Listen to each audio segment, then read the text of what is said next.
Welcome to Health Systems CIO's interview with Hunter Barbour, Chief Information Security Officer with WVU Medicine. I'm Anthony Guerra, founder and editor-in-chief. Hunter, thanks for joining me.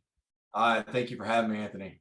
All right. Hunter, you want to start off by telling me a little bit about your organization and your role? Yes, sir. So as Chief Information Security Officer, I'm responsible for pretty much the security of all assets and data within the health system. That includes managed devices, unmanaged devices, IoT, IOMT, and setting policies and procedures around the use of that data and how we handle that with our regulatory organizations. I have a really strong governance team with privacy, compliance, HR, and our insurance legal team, where we meet on the regular basis to go over governance and issues that we're running into throughout the health system.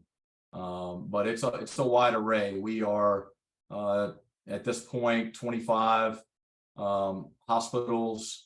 In the neighborhood of 850 clinics.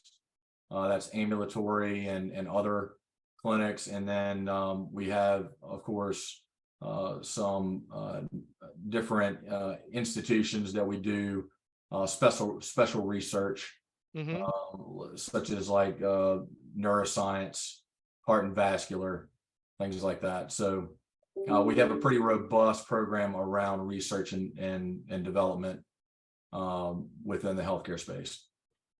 All right, very good. I want to start with an open-ended question and just kind of see what's on your mind. What are some of either the trends you're looking at, the things you're working on, just sort of what's a couple things that are top of mind for you right now?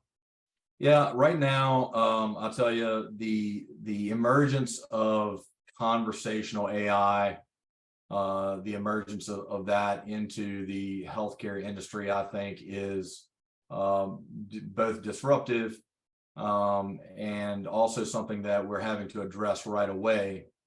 Your larger firms, such as Microsoft, has announced they're kind of partnering with ChatGPT and AI platforms such as that. So we're having to adapt to that and adapt our policies and procedures around how we handle AI.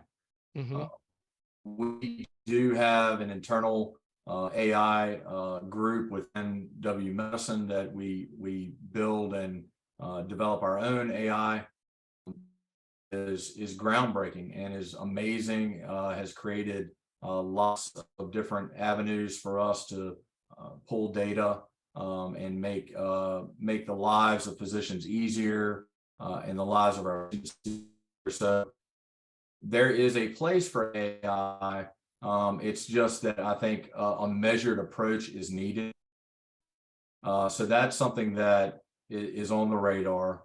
The new FDA announcement where they are kind of setting the bar differently for biomedical devices. I think that is going to be hopefully a major turn in how the biomedical industry deals with FDA approvals, and therefore protecting, making it easier to protect our network and our assets because the products are better designed. Programming should be better, things like that. So biomedical IoT, IOMT devices are another big area that is of interest. And then we've seen a lot of activity over targeting healthcare from outside. So we do see a lot of information, a lot of information coming from the outside of the world, specifically targeting critical infrastructure, which healthcare now kind of falls in that space.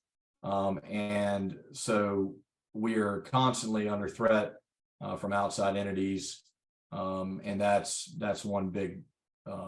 So that's kind of your top three. Okay, so AI was the first one, right? So Yes, let's sir. go into that a little bit more. There's a lot of interesting challenges around AI. So you talked a little bit about, you've got your organization, your clinicians, these are smart people, and they want to try stuff and they want to do cool things. And Yep. AI is something pretty cool. And there's a lot of cloud stuff out there. And so it's kind of easy for them to either spend a departmental budget or whip out a credit card and just get going, right? Without even letting IT or IT security know what they're up to. Right. So you've got that kind of a concept. And then on the other side, you have a concern that bad actors will be able to leverage AI to write better phishing emails. And I'm sure there's even more advanced uses they're going to come up with than that, Oh yeah. right? That's sort of the real basic one. I mean, they might be using AI to hack infusion pumps. You know, how do I hack this pump? Who the heck knows? But so you do have kind of both those scenarios, right? You have what your organization wants to do with AI, which can be of concern, and what the bad actors are going to do with AI. Right. Yeah. So I believe in the next 10 years, artificial intelligence controlled within the internal, you're using it internally with your applications and your databases, and it's controlled. I mean, it will revolutionize how we do healthcare. I strongly believe that. We need to be prepared for it, and we need to be able to be agile and move into that space. From the outside world, how it's going to be used from our bad actors is yet to be understood fully, I think, with quantum computing coming along faster than faster than we thought it would. I think within the next 2 to 3 years, you have a real problem when quantum computing becomes more mainstream and AI can be used against in that fashion.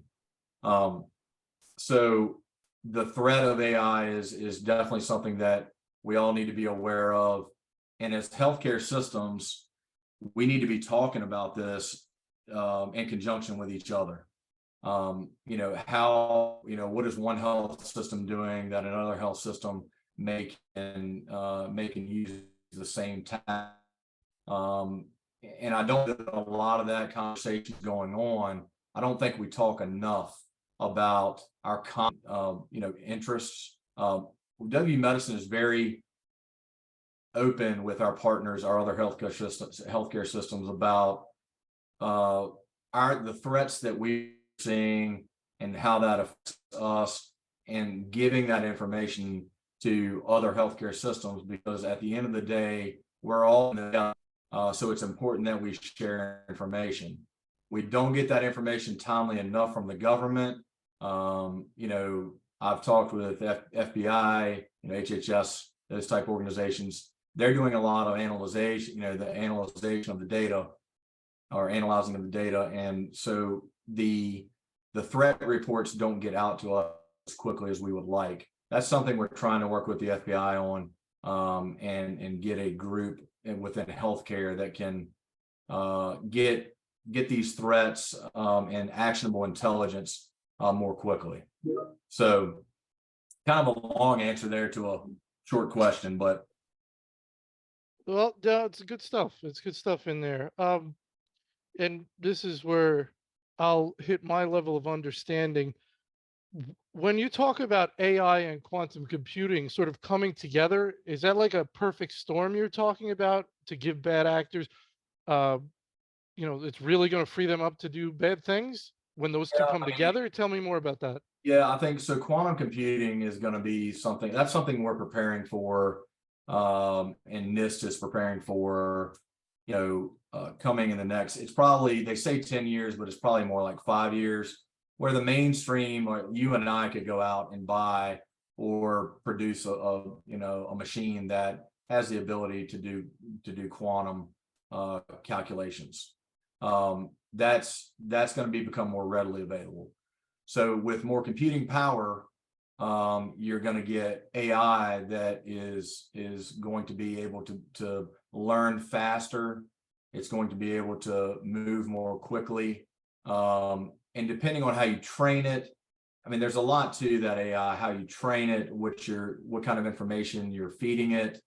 All of that matters quite a bit. But if you're a nation state actor, or you are a well-funded organization that on behalf of a nation state, that being able to train AI to get it to write scripts and look at code and look for weaknesses in that code, I think that's a real possibility and something that our endpoint detection and response providers and antivirus, our firewall companies, those kind of companies, I think they're already working on that, what that looks like to be able to prevent those threats.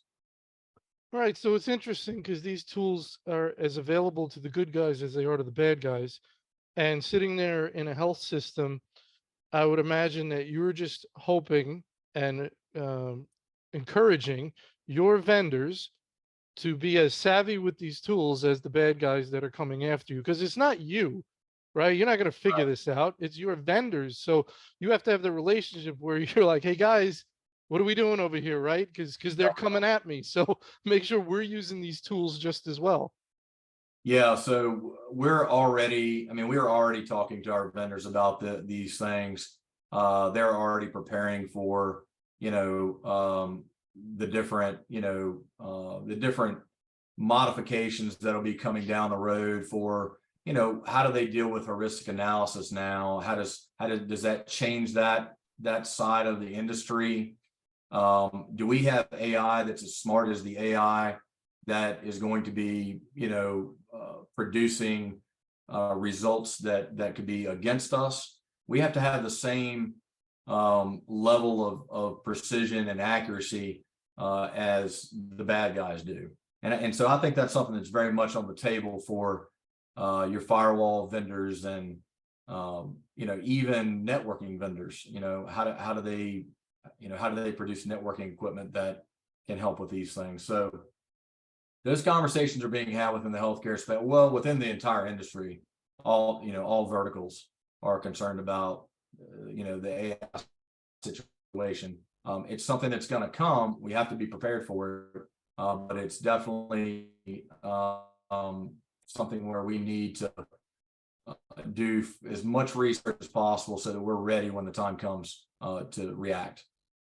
Yeah, it makes me think that you really have to be up on this cutting edge stuff. I mean, this is stuff that the smartest people in the world, both on the good side and the bad side, there's really smart Oh yeah. people on the bad side, are doing.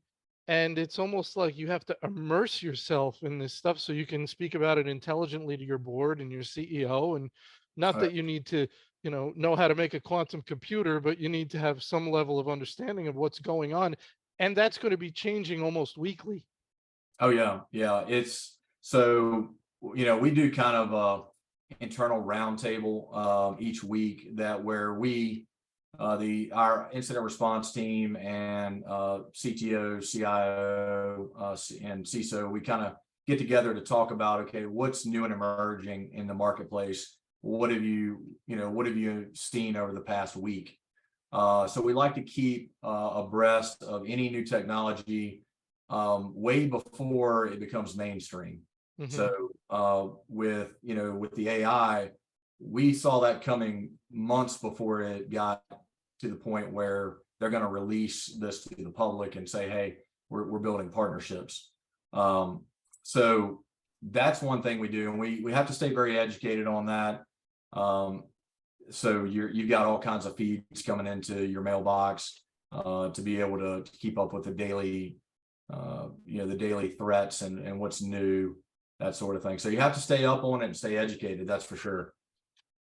Right. And that's where your threat intelligence vendors help, right? You Yeah, can, so we use several threat intelligence vendors that provide us, what's out there, both not only from the healthcare perspective, but what is occurring with government entities may apply to me. And so they're not necessarily keeping my vertical and just looking at my vertical, but looking at all the verticals of industry to see if their threats may fall into our our circle of influence there. We need to make sure that we're keeping an eye on it all. It's a big job. yeah, it's for sure. For sure. Let's talk a little bit more about threat intelligence. which is an interesting topic. Nothing's cut and dry. There's always ways to manage it. You can be getting tons and tons of alerts. I've talked to a number of CISOs um, who talk about, you have to have the people to manage all these alerts, to follow up on these alerts. I don't just want alerts that I can't do anything with because I don't have enough people. That's right. Um, so how do you manage that? I mean, how do you decide what information needs, based on, I guess, how many individuals you have reviewing it, what needs to have action taken upon it and what doesn't? Yeah, so obviously critical events are right there in our face. So we are seeing critical and high risk vulnerabilities right off the bat, and they are your number one target. Um, so you kind of have to separate this out. We have a pretty sophisticated vulnerability management platform that we score vulnerabilities. Hmm. And then we address them based on our scoring methodology and how we what we think the actual risk to the organization is. And then at the same time you're dealing with the actual remediation of those vulnerabilities, you have to always have your eyes on you know uh, you know guys that are doing penetration testing, ladies that are doing risk management. You've got to be able to separate the team so that you've got your eyes always on the infrastructure and always looking for the bad actor. At the same time, you've got to have a team that can remediate the vulnerabilities that already exist. So we have a very sophisticated way that we do vulnerability management and risk management in our organization, where there's a scoring, and we take them as they come, and the highest scores get remediated first, and then we move down the list. And that is reviewed. It's reviewed with senior leadership once a month, and reviewed with our team internally once a week. So we take that pretty seriously, and I think we've got a pretty robust process that's been, we've had a lot of maturity over the last 7-8 years. So we've gotten to the point where we've got a pretty good process for that. But it definitely has to be something that, because if you just look at alerts, if it's not tuned correctly, you can get alert, fatigue. So you've got to be able to pick out of your different systems, or have them going into one platform where you can assess all the risk in one dashboard and be able to score that and say, hey, these are the ones we need to attack first. And then, to kind of take that approach with it. Alert fatigue is a real thing. I was an engineer long before I was a CISO. And I know from my own experience, if you don't have the right software in place, and you're not, you don't have a single pane of glass to work from, that it can get really confusing really fast. So that's key.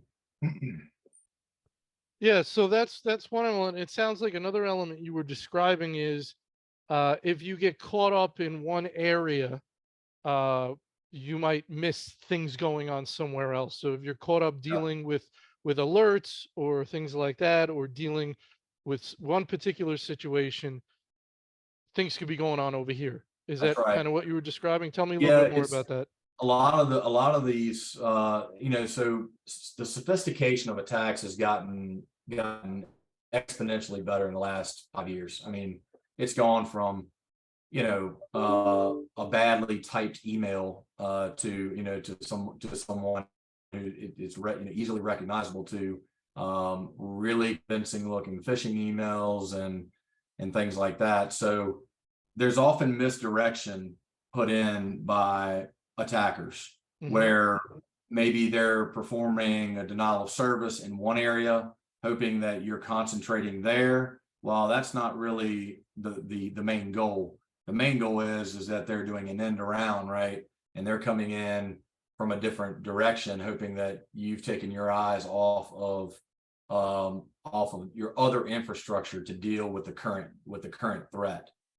So it's misdirection, and it's sophisticated misdirection. So you have to be able to respond to the event, in a thoughtful way, and then also still be monitoring the other areas of your infrastructure to make sure that the attackers aren't taking a back door or something like that into your network.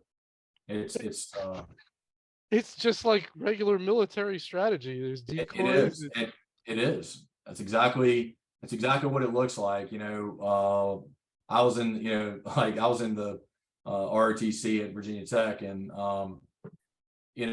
we studied kind of warfare and how to deal with basically how to deal with how to make battle plans, things like that. Mhm. That's one thing that has really come useful in in cybersecurity, is understanding that misdirection, understanding where the threat can come from, and not keeping your eyes over here at the same time you're remediating the current threat. So yeah, you're right. It's a lot of military type, and Very, very interesting. Well, let's talk a little bit about that. I have to bring this up because it's very yeah, interesting. Now, you were an IT director, a director for jails and prisons, yeah, absolutely. That was an which is pretty interesting. wild because you were doing that. That you didn't have a security. You it wasn't a cybersecurity position. It was IT director, but Right, it was in for a jail. Now right, you're doing cybersecurity for a hospital. So yeah.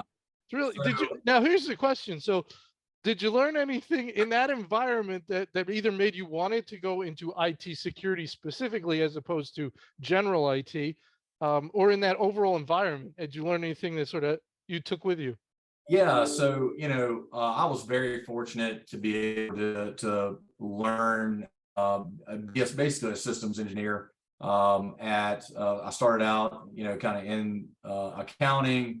I did that for a while, for about 10 years, accounting information systems. Then I moved into the corrections side, where I was able to be a systems engineer there, and I was dealing with everything from hypervisors to the physical servers to the security.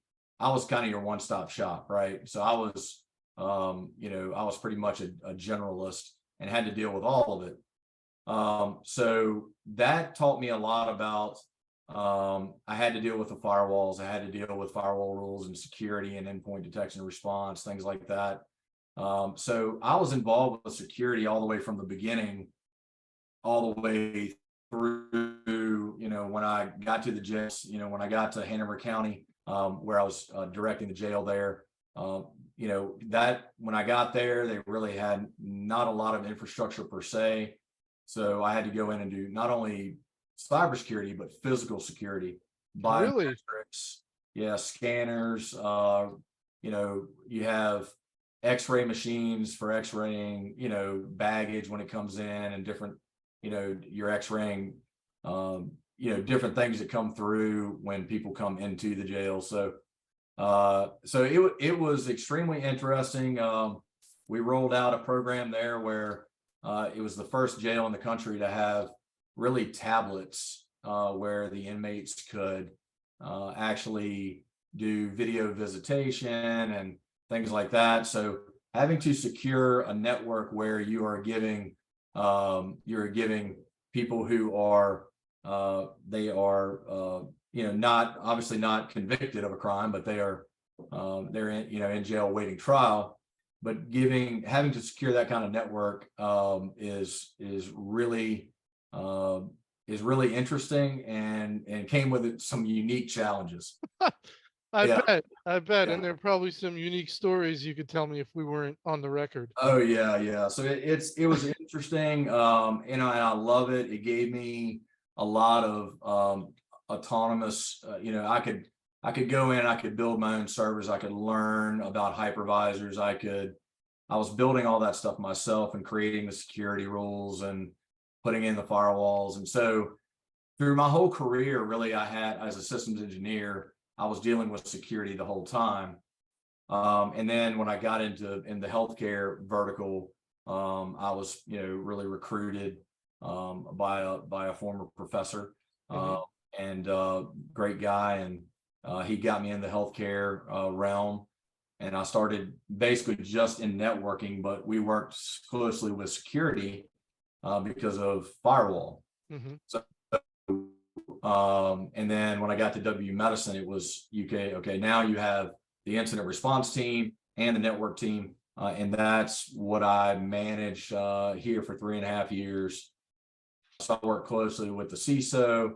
I handle the incident response team, and so I was kind of in the know on the daily goings on of the security, security infrastructure happening. So it was a easier transition into the role now. So that's kind of a brief overview of the career and how security got in it. And my degree is in that as well. So I went. I have a degree in networking with a concentration in cybersecurity. So the end goal has always been to be in cybersecurity and to end up in this role. So very thankful that W Medicine has given me the opportunity to do it. Let's very good. Let's talk a little bit more about governance, which you mentioned before, governance team um, of executives at the health system. Um, this is one of the things that, from people I've talked to, is just to have the proper governance in so many different ways, from a security point of view and IT, to make sure IT is working on the right things and spending its resources in the way the business really wants. And then from IT security, you can get into all that third party risk and application vetting. Everything's a lot of success seems to flow from proper governance. Yeah. So what are your thoughts there? So it is critical that you have transparency and communication with the business operations. When a lot of people run into trouble when they are siloing IT and operations and there's no input from the business. Um, First and foremost, security ought to be a business enabler, and we should be there to help the business. Um, and so with a governance committee, you want to make sure that you've got a nice cross section of not only IT professionals, but privacy and secure, risk, compliance, legal team, HR, and then also, med staff affairs, and you've got research going on in one area. So you kind of have to divide it up, right? So you can't, if you get all those people in one room, it becomes a bit of a quagmire. So we kind of break it up into different committees that all encompassing become cyber governance. That way we can have pointed conversations. So I may talk with my privacy officers and legal staff in one meeting, and then in another meeting I'll talk with my research team to understand what projects they're approving and what's coming through the research side. So I'll have that meeting, and then I'll have we'll have an overall meeting with everybody involved. It just kind of covers updates of, okay, here's what's going on throughout the enterprise. In addition, you've got breakout meetings with your different companies within the system, all of which have, you need to take into consideration their needs, because at the point where security becomes, and you and I both know this, but at the point in time where security comes, there's a balancing act between operations and security, and that is a tight line to walk. Hmm. And if you don't have your business on board, and they don't have the trust in you from a security perspective, and understanding that you have their best interest in mind, I think if you approach it like that, it gives you better visibility into each area, as well as understanding, okay, what are the goals of the organization, and how do I align my security goals with the organizational goals and translate those organizational goals into a security mind and a security perspective. And that's critical. So. And when we talk about governance, what you described earlier, you said, well, I have all these people, and if you had them all in the same room, you used the word quagmire, it would be kind of messy, right? It'd be too many Yeah. people, wouldn't work. So we don't do it that way.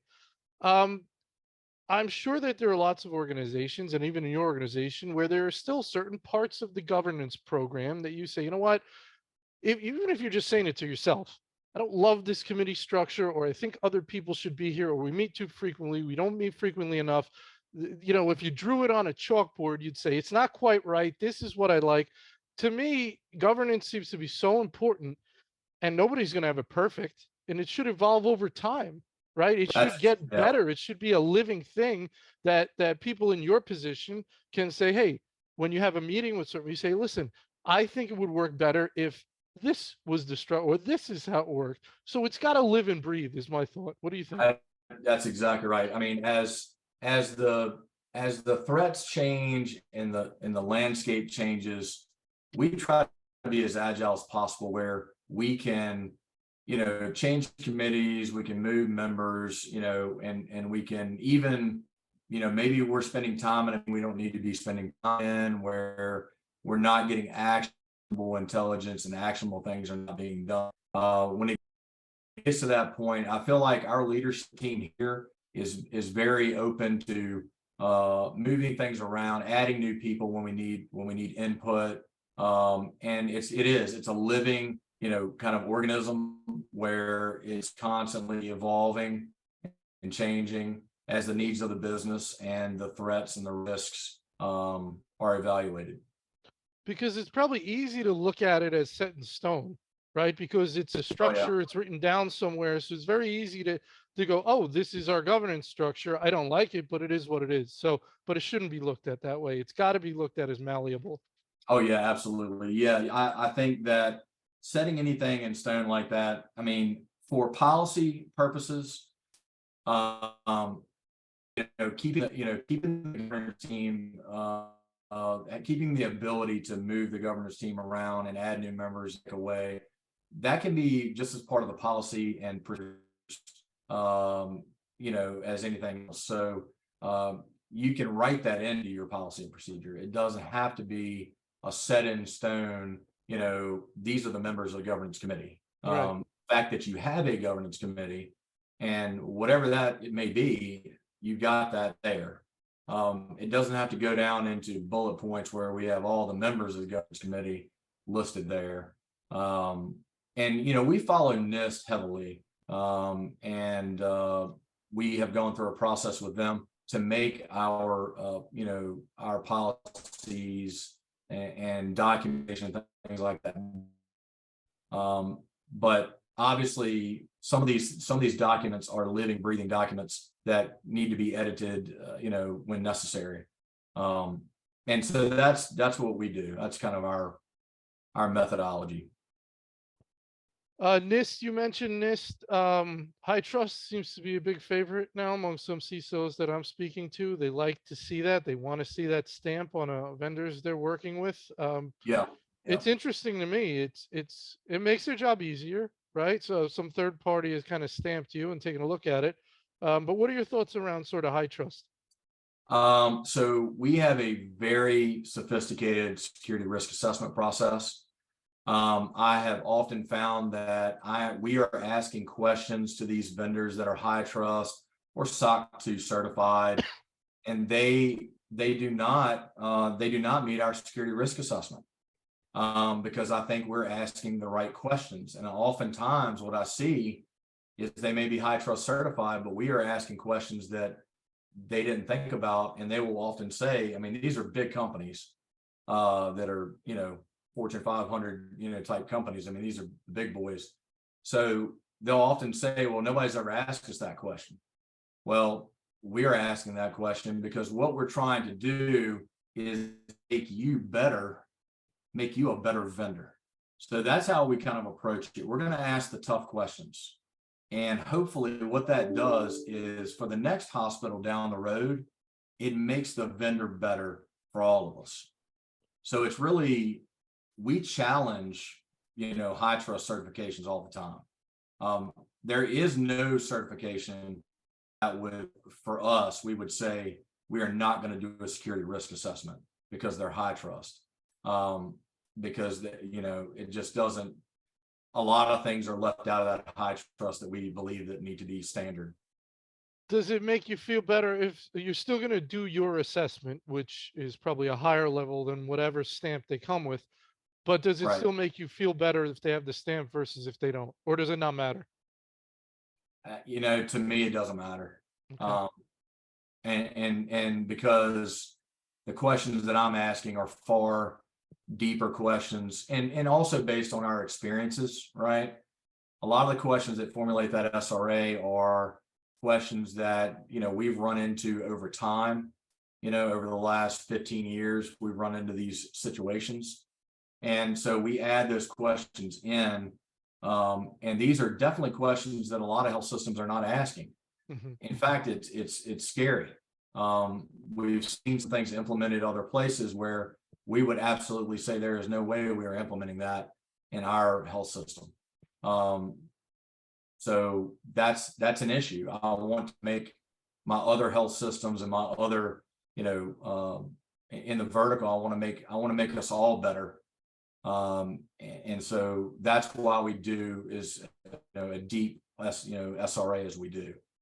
And if you've got an internal customer that's begging and pleading and saying this is the best thing ever and there's only one of a kind and this is the best, it's got the bells where I want it and the whistles and we're going to save lives and we're going to change the world.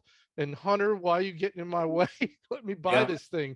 And what are you it going to happens. say? It happens every time. So here's the best response that I have come up with. We can do anything, right? So the answer is yes, if, right? It's never a hard no, because I want to help the business. I want to help the physicians. I want to help our patients. So as long as the vendor can modify their product to meet our checklist of things that we must have, then we can do anything we want to do. I mean, as long as the right security controls are put in place, then we can move forward. But oftentimes you'll find that people, vendors get stuck in that area and don't want to play ball necessarily. And really, we're all on the same team. So I try to tell them, hey, I'm trying to make you better. This will help you down the road when you deal with other health systems, because they're probably going to ask a lot of the same questions that I'm going to ask. So, if you modify your product to have these controls, then I'm making you better. I'm making the healthcare system better. I'm making healthcare vertical better. I'm improving all of our lives. And I think that's where we need to be. You're going to hold the line and you're going to fight the good fight. Yeah, we're going to hold the line. And if we have to, we will not. I mean, there have been many times where the vendor said, we just can't do that. And we said, well, when you get that, thank you for your time. Come back to us. Yeah, but they also then they go back to the internal customer and they say, listen, Hunter's Yeah. just not, he's being unreasonable. Then the internal customer calls you up and says, Hunter, why are you being unreasonable? What's great? What's great about my organization is that my board understands that security is a top risk, right, for us. Hmm. My CEO understands that and is extremely, a visionary. And then my CIO backs, if there is a security risk, he's going to back me Hmm. on security risk. Hmm. And as long as I'm able to articulate that and it makes sense, then I have everybody behind me for support. And that's the key. That's the key. That's the key. You have to have great leadership. And by far, out of every organization I've worked for, my leadership here says, I will back you and I've got your back here. And, you do what you need to do to keep the organization safe. And I appreciate that. And it makes my job easier. If you're a CISO and the situation I described happens and you get the call from the CEO or the CIO that says, Just let it go, Hunter. Just let it go. That's not going to work long term if that keeps happening, right? You keep getting undercut, so to speak. Um, I've never had them do that. I've had other organizations where they called and said, okay, we need to make this happen. All right, so what do we need to do to get this to make this happen? Hmm. We'll put controls around that to make sure that that's safe. If we have absolutely exhausted all controls, you know, there has to be somebody to, so we have a pretty mature risk acceptance module. Hmm. So when we calculate a risk, if the organization's risk, if our risk appetite is okay to accept that risk, then a senior leader will have to accept that risk and say, I'm okay with accepting that risk. Yeah. And we document that. And Yep. so, and we keep it visible, right? So it never goes away. We're going to continue to talk about that risk, 10 years from now. Right. With a name attached to it, with the name of the individual yeah. that decided to accept it. That's right. Yep. And there's some responsibility that has to be had from everybody in the organization. Hmm. If they're willing to accept the risk, I'm okay with that. I just want to make sure that we've documented it and I keep bringing it up for visibility purposes. Yep. So that the organization, we're very transparent with the leaders. They have to know what the risk is to their organization. There's no secrets. Hmm. It has to be up front in their face, so they understand the risk, so they can make an educated decision. Right. And that's the bottom line. Yeah. Well, Hunter, I've taken a little more of your time than I promised, and I No, I really apologize. enjoyed it. I really I thoroughly. did too. So thank you so much for your time, and I think the readers are going to enjoy this. I really appreciate it. Yes, sir. Thanks, Anthony. Appreciate it.